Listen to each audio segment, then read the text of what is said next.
Hello everyone, नमस्कार, जय Shri Krishna. Welcome back to my channel Astro Daily Life में आप सभी का स्वागत है। अगर आपके जीवन में दुख, तकलीफ, अशांति और घर में क्लेश रहता है तो समझ लीजिए कि आपकी कुंडली में 6, 8, 12 घर में कोई ना कोई निगेटिव प्लैनेट जरूर है। राहु, केतु, शनि, मंगल, इस तरह के ग्रह जरूर बैठे हुए हैं। पाप ग्रहों से संबंधित योग बना रहे हैं। जब भी गोचर में 6, 8, 12 घर से पाप ग्रह गुजरते हैं और कोई भी शुभ ग्रह की दृष्टि नहीं होती है, जैसे चंद्रमा की, शुक्र की, बृहस्पति की, तब आपके जीवन में कष्ट आता है। और अगर आपके पर्सनल कुंडली में अगर आपके 8वें घर में इस तरह के ग्रह बैठ जाते हैं, राहु बैठ जाते हैं, केतु बैठते हैं, मंगल बैठ जाते हैं, तो कोई ना कोई प्रकार का कष्ट आपको होता है। आपको चोट लगना, एक्सीडेंट होना, इस तरह की घटनाएं आपके जीवन में अचानक से कोई कष्ट आ गया। तो जब भी ये कष्ट आए तो आप देखिएगा आपके कुंडली में 6ठा घर जो होता है वो शत्रु का घर होता है, कर्जे का होता है, लोन का होता है। आपका 8वां घर जो होता है दुख, परेशानी का, अशांति का, डिप्रेशन का, एक्सीडेंट का होता है। और 12वां घर जो है वो खर्चे का घर होता है, हॉस्पिटल में, बाहर जाना, विदेश यात्राएं करना। जितने प्रकार की जो है कष्ट और बाधाएं आती हैं वो हमारे 12वां घर जो है वो हमारे मोक्ष का है, मृत्यु का भी घर है।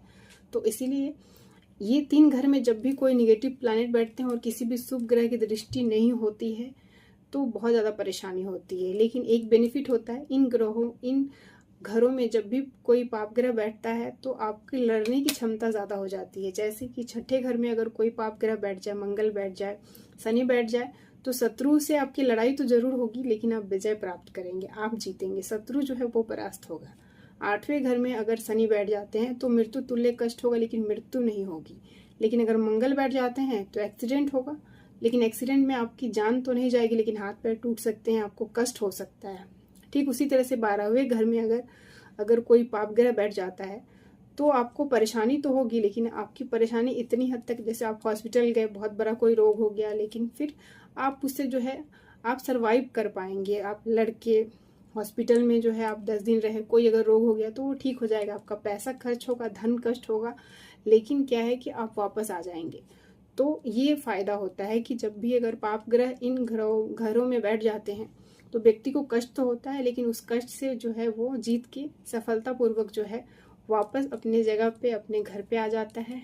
अपने अपने स्ट्रेंथ पे, अपने बल पे, अपने साहस और पराक्रम से जो है शत्रुओं से, रोग से, परेशानियों से जो है निकल जाता है। और ईश्वर कोई ना कोई ऐसे लोग जरूर इनके पास भेज देते हैं जब जो इनको राह दिखाए, जो इनके मार्ग का जो है निर्धारित एक निर्देशन दे। कोई भी हो सकता है, कोई गुरु हो सकता है, कोई आपके परिवार के जन हो सकता है, आपके मित्र हो सकते हैं जो आपको सही राह